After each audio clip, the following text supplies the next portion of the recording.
Alright, hello everybody. Welcome to today's gameplay stream. I am Darkside Phil. Come on over. Take a seat next to your mobile device, PC, or whatever it is that you use to watch streams. For it is pre-stream time. How you doing? Hopefully you're doing well. I'm doing pretty good. I'm having a good week in regards to the games that I've been playing. This week's been a pretty interesting week, because there were a lot of releases, most of which, quite honestly, were re-releases of older games. And it's been a good variety. You know, BioShock is a game that I really like and enjoy. And I've played a few sessions of it now and had a lot of fun with it. I really do enjoy that game quite a lot. And I'm looking forward to more tomorrow, actually. Dead Rising, a game that I never played before. I only had played it for a couple of hours when it was a kind of greatest hits release in 2007, 2008, the year that I was getting caught up with console gaming after being away from a decade to play competitive Street Fighter, and I didn't like it back then, and quite honestly, I don't really like it now either. I see the appeal of the game. I understand why people would have liked it as a cult hit, but as a person playing the game for the first time as a cold run through, the game is absolutely frustrating as hell. Really, it's making me pull the hair out of my head in a lot of these situations with the playthrough of that game. But I am persevering, and that is what's important, is I am persevering, I'm finding ways around stuff, and I am continuing on, right? And the viewers seem to be liking it. You know, I am seeing how I'm firsthand figuring stuff out. And yeah, the stream chat has helped me a bit, because let's face it, apparently, you know, unless you know exactly what you're doing in the game in a lot of cases, or you're knowing little nuances of the game, like, oh, this weapon respawns on this random place. Not that you would ever know that. Then I wouldn't have ever gotten past certain things that are just broken as hell in the game. So, I am enjoying it. And then, of course, yesterday I tried out Recore, the throwback game. I really think it should be called that, because it really does feel like a throwback game to the classic action platformers of yesteryear. We're talking, PS2 era, Jak and Daxter, Ratchet and Clank kind of stuff. That's really what the game kind of feels like to me. A throwback to one of those franchises. The shame is that it's out in 2016. It's sub 30 frames per second, and the loading times are astronomically, insanely long. So, it's been an interesting week so far of me juggling between these three releases, okay? Admittedly, I'm certainly not getting a ton of attention on them, being that two of them are re-releases of old stuff, and one of them is a game that, Recore, not very many people are too interested in it. The game got critically panned earlier this week, and so a lot of people are like, oh, that game sucks, and won't even give it a look. I'm having fun, though. That's the thing, is I'm having fun with the games that I'm playing, so even though things may not be great business-wise, I am having a lot of fun this week. So anyway, today we're doing something a little different. Today we're mixing it up. Today we are going to be checking out the For Honor Alpha. Now, for those of you who don't know what For Honor is, it is a third-person, action-based combat game. It is all melee combat, although there is supposedly some projectiles and stuff in it. Primarily, it is, hand-to-hand physical combat, featuring three different kinds of warriors. There's samurai, Vikings, and I believe more like medieval knights or something like that. Okay, we've seen now footage of this game at the past two E3s, and it looks intriguing. It looks like something different and refreshing, because necessarily we haven't seen a third-person melee action style game. We've seen a lot of shooters, that's for sure, right? We've seen a ton of shooters. Let's face it. We're going to see one just in a couple of weeks here with Gears of War 4, which I'm sure is going to end up being incredibly popular online. But we don't really see melee combat that often, okay? So it'll be quite interesting to see how this game performs. Now, keep in mind, this is the alpha. This is very early. The game is still over... Well, I think it actually comes out Valentine's Day 2017. So it's about a 5-month release window here. All right? Between now and when it actually comes out, there is still some significant amount of time for them to make changes. Probably about 3 months, I would think. Typically, a game goes gold about 2 months before it actually gets sold in stores. So this is actually a good opportunity for them to see how people are playing the game and maybe tweak it and improve it. before it actually releases at market, which is a good thing for them, right? I would almost suspect that's why they've released this alpha, because they want to see gamers get their hands on the game early and see what they can come up with and see some of maybe the foibles of their combat engine and maybe have some tweaks to it before the game actually gets released for sale. So in a lot of ways, an alpha is a great thing. And in addition, okay, they have allowed people to record and stream the alpha, which is actually a rare thing. A lot of times those people who get into these alphas have to sign a non-disclosure agreement where you're not supposed to talk about your experiences and you're not supposed to reveal critical gameplay elements and you're not supposed to do this or that. So it's like, play a game, get hyped for it, and you can't tell anyone. So, what's the point? You know what I mean? Like, what's the point then? If you can't share any of your experiences with anyone, then what is the point of playing the alpha? If more developers would be more open with stuff like this, I think that it would actually be better overall. But, you know, I'm certainly not a game developer, and I don't know what their legal reasoning is behind the scenes for stuff like this. Okay? So anyway, on pre-stream, I'd like to give a special shout-out to my viewer, Mackenzie, because this viewer actually signed me up for the alpha. Well, actually, not really signed me up. Let me explain. The way it worked is that if you signed up for the alpha and you were selected to be in this alpha, you got a code, obviously, to download the alpha to your console, but then you got 3 referral links. So you were able to send links out to people who you might think might be interested in playing it. And a viewer of mine named Mackenzie sent me the link, and I said, you know what? Sure, why not? This would be a great opportunity this week for some variety. Especially, you know, regarding the fact that most of the games I'm playing this week are older games, and they're not garnering too much attention from a mainstream viewing audience. Why not? And so, this is great. Today's stream, you know, 3 to 3.5 hours, will be a lot of fun here. You know, something different. Even if the game, let's face it, even if the game is a miserable mess, just to get an advanced look at an upcoming game like this would be more interesting, I think, than not. And the thing is, a lot of these games that are coming out, I don't know if I want to try them or not. It's like taking a gamble, right? And this will actually give me an opportunity to test the game a little bit early and kind of decide as a first look, is this something I'm going to be interested in getting in February, or on the flip side, is it just something that's not my cup of tea and I don't really enjoy it and I probably don't want to check it out? So we'll see. I'm excited today to see how this turns out. So this will be a fun stream of about 3 to 3.5 hours of gameplay. Just a reminder, there's nothing tonight, because tonight is actually the day where I'm going to be going out and doing stuff with Leanna. We're going to go to dinner. We're going to do some, you know, get our chores done, like grocery shopping and stuff like that. Normally we do this on Saturday, but because it is kicking into high gear of the holiday season, Leanna at her job, her schedule has shifted around, and she's actually working weekends now. So because she's working weekends, it means that Saturdays are going to become normal days for me. Meaning a Saturday is going to be a day when we have at least one major gameplay stream, and then I'm going to be doing more stuff at night, whether it's an edited video, a second gameplay session. It'll be kind of like Friday and Saturday is going to flip, okay? Now, coming up in the next several months, unfortunately, the schedule may have to be moved around a bit, and the reason I say that is because it all depends on Leanna's work schedule. You know, we have to see what day is she available that we can go out and do our weekly stuff that we need to do. And so the day that there is no nightly session might move around dependent on that, okay? But I just want to make everyone aware, this week is when, the first week when it's changing.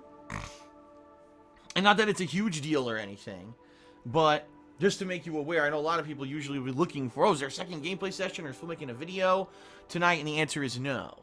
Now, there is going to be a new episode of DSP Tries It, but I didn't have a chance to edit it yet. So if I have a chance to edit it this afternoon before we take off to do our stuff, maybe I'll release it today. But if I don't have a chance, then I'll release it tomorrow. It all depends on how much time I have tonight. I'll have to see what, you know, after we finish up this session and I start uploading, can I quickly edit this thing together or not? So there's a new DSP Tries It this week. It's either going to be today or tomorrow. I can't definitively tell you when exactly it's going to be, but it will be, it's a pretty decent one, by the way. It's a much better, oh my god. It's something better than those 2 Devour meals that I ate the last 2 weeks on DSP Tries It, let me tell you. Now, the next few days, you know, this weekend are going to be me continuing on with BioShock, with Dead Rising. That's my plans for the next several days into the next weekend, or next week, excuse me. And then next week, of course, we've got Batman, the Telltale Series, Episode 2. And I will also be squeezing in the final episode of Minecraft Story Mode. So that will be in there with you. For variety's sake, while I'm continuing on with Dead Rising and Bioshock. I'm on the fence about continuing Recore. I'd really like to hear people's opinions on that. At the very least, what I would consider is I would do it as a secondary playthrough that I would play alongside other games. It certainly isn't going to be something that I feature, because after I played it yesterday, basically people on the stream were falling asleep. It doesn't seem to be that kind of game where it's going to catch a lot of mainstream or even any kind of a continuing viewership, because it really is just an action platformer. It's not anything to write home about. It doesn't really do anything unique or different besides tearing the cores out of robots. Everything else has been done in other action platformer games. In fact, like I said, I draw a lot of parallels between this and either Ratchet & Clank or Jak and Daxter. They seem like very similar franchises. So I may continue it, I may not. I have to kind of decide, it depends on how things go this week. You know, if it takes me a long time to beat Bioshock and Dead Rising, well, then I probably won't continue Recore, but maybe I'll have a chance. I don't know. Because keep in mind, coming up, yeah, I'm going to be beginning my retro playthrough that the patrons are voting on right now. Right now, it looks like, unless there's some kind of a last-minute shift, it looks like it's going to be Banjo-Kazooie that is going to win the polling right now, which is taking place on thekingofhate.com, and therefore it looks like Banjo-Kazooie will be the retro playthrough that will take place either starting late next week or the final week of September. Okay, it all depends, like I said, on how things go with Bioshock and Dead Rising. So, you know, that's kind of the deal. And, of course, the last week of the month is highly dependent on, again, how far I've gotten and stuff. There are other games to play. For example, XCOM 2, which I know would be an incredibly long, drawn-out playthrough, so I'm a little apprehensive about playing it. I didn't even finish the first one a few years back because it was such a damned long and difficult game. You've also got a new Sonic game, which, again, I'm apprehensive about because it's a Sonic Boom game. You remember 2 years ago when I played those, how shitty that was? So, yeah, I'm on the fence. I'm on the fence about a lot of stuff, okay? So we'll see. We'll see how things go near the end of this month. It really doesn't look like the big new releases are going to kick off until October, but when they do start, it looks like there's going to be a lot of them between Mafia 3 and Gears of War 4, WWE, the PlayStation VR launching, Battlefield 1, Dragon Ball Xenoverse 2. Just to name a few, there's a few games in there that I kind of didn't mention purposely because I don't know if I'm playing them or not. So October could stack up to be a pretty stacked month for the new stuff, and we'll see. I'm excited for that too, but, you know, we got to get through September before we can get to the new releases. So that's really it.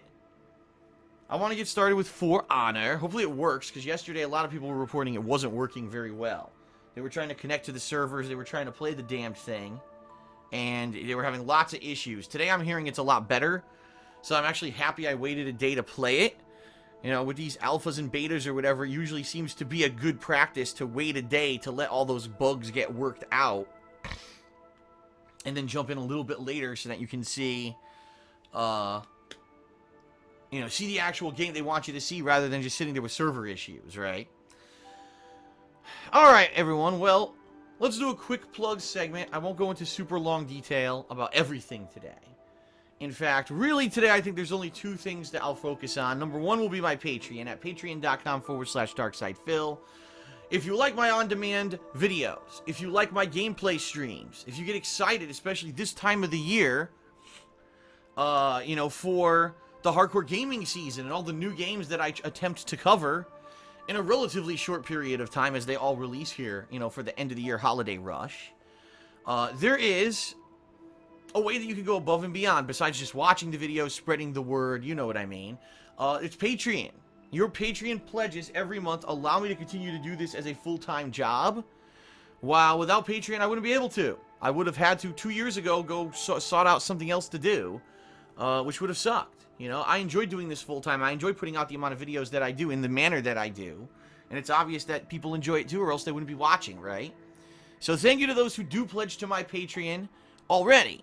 If you do not, and you like my stuff, you might want to consider pledging this month, because this month we've got a special event that we are all pledging towards, as you can see here. It is a Halloween horror marathon. If I hit my funding goal for this month, we're going to be doing a Halloween Horror Games Marathon on Halloween. It'll be a 6 to 7 hour long event. I'll have a webcam, I'll be in costume for this event, and I'll be playing 3 to 4 horror-themed games during the course of this stream. The games will be determined by people who pledge $5 or more by the end of this month to my Patreon. So we're talking, you know, a unique group of people who are going to have a lot of power over this event. Now, last year I did a Halloween event, and it was successful, but it wasn't as successful as I would have liked, simply because I only played one game the entire time, and a lot of people were like, I really wish Phil had played more, because, you know, more variety would have allowed it to be a better event. And that's what I'm doing this year. So direct feedback from last year, trying to improve the Halloween event this year. Okay? So please consider pledging $5 or more by the end of the month at patreon.com/darksidephil. By the way, I think I should call this out. We're less than $100 away from the goal. I'm not even kidding. Like, we're halfway through September now, so there's still, you know, 14 days, 2 weeks left to pledge. And we're almost there. Most people who pledged last month, you know, are going to stick in there with their pledges. So it looks like we only need a few more people to pledge in order to hit this goal. You know what I mean? It's not unreachable. It's not like we're hundreds and hundreds of dollars away. We're not even $100 away. So please consider pledging. And also keep in mind, you don't have to pledge $5.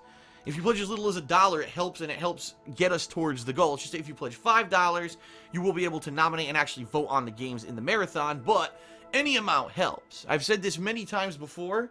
The people who have the most successful Patreon fundraising endeavors have a lot of people who give almost nothing. You know, 1,000 people giving $1 adds up. It's $1,000. And the bottom line is, if most people who watch my stuff gave $1, I wouldn't have to worry about anything like views or YouTube ad revenue or anything like that. But we got a long way to go to get there, you know what I mean? So please consider that it's not just about this event. You also get perks. You get things like text and verbal thank yous. In my videos, you get your questions answered on my bi-monthly show, Ask the King. And that show is actually coming up the last week of September. You know, for those who have pledged in the past couple of months, you'll be able to get your questions answered coming up very shortly. You can get a private Q&A video made. There's a lot of things that you can get for pledging to my Patreon. It's not just about that Halloween horror marathon if that doesn't tickle your fancy, okay? So please consider pledging. Alright, last but not least, everyone, my girlfriend Leanna has her own business, which is called The Black Current. She sells handmade glycerin soaps and wax tart melts. Now, she actually just, in the past day or so, has launched a couple different bars. I believe the other day she put up, what was it, Alpine Frost? Alpine Frost and Apple Cinnamon are back in stock with a new style. It's a loaf style, so they're not perfectly square, and they have new packaging where there is no box anymore. Yeah, so she's got these more fall, winter-oriented scents that are being added to her shop as of late. And in fact, I think was it last night or the night before, you added this new one. What's it called? Pumpkin and brown sugar. I think it was the other night, but... Okay, so pumpkin and brown sugar. A lot of fall-themed scents for her soaps now are being added to the shop, so you're going to want to check it out right there. You can see the link there on the screen. Etsy.com/shop/The Black Current. But keep in mind, it's not just soap that she sells. She also sells wax tarts. Wax tarts are a great alternative to burning a candle. You know, now it's getting cooler. Fall months are coming. And a lot of people like to do things like burn candles to make their house smell good now that it's cooler. But the thing is, wax tarts are a much safer alternative. Number one, there's no open flame, right? You don't have to worry about, oh no, I have a cat, or a drape blows in the breeze and foosh up in smoke.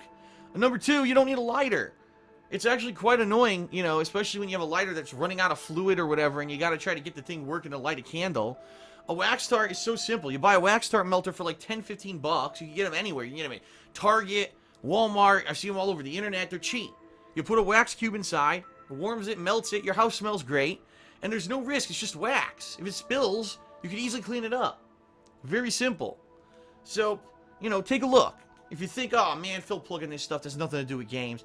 You know, don't just write it off. Give it a look. You'd be surprised. She's shipped over 500 items since she opened up last year. She's got nothing but positive feedback. In fact, she just got some recently really positive reviews. Don't take my word for it. Check it out for yourself. The website is right there on your screen right now, and, it's not only good for yourselves, good for gifts. The holidays are coming up, hint, hint.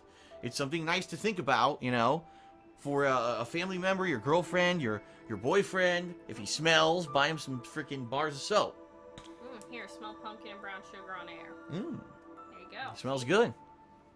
I love it. It's a sweeter pumpkin. It's not a super spicy pumpkin. Her soap is the only soap that I've washed with now for the greater part of 3 years. Yeah, about. Yeah, that's about when you started. About 3 years ago was when you started making the soap. So, all right. So that is it, everyone, for the gratuitous plugs on our stream. Let us end the segment and let us get started with the actual gameplay. For Honor. I'm excited. Hopefully it's good. We'll find out in a moment. All right. Thanks, everyone. And let's get started.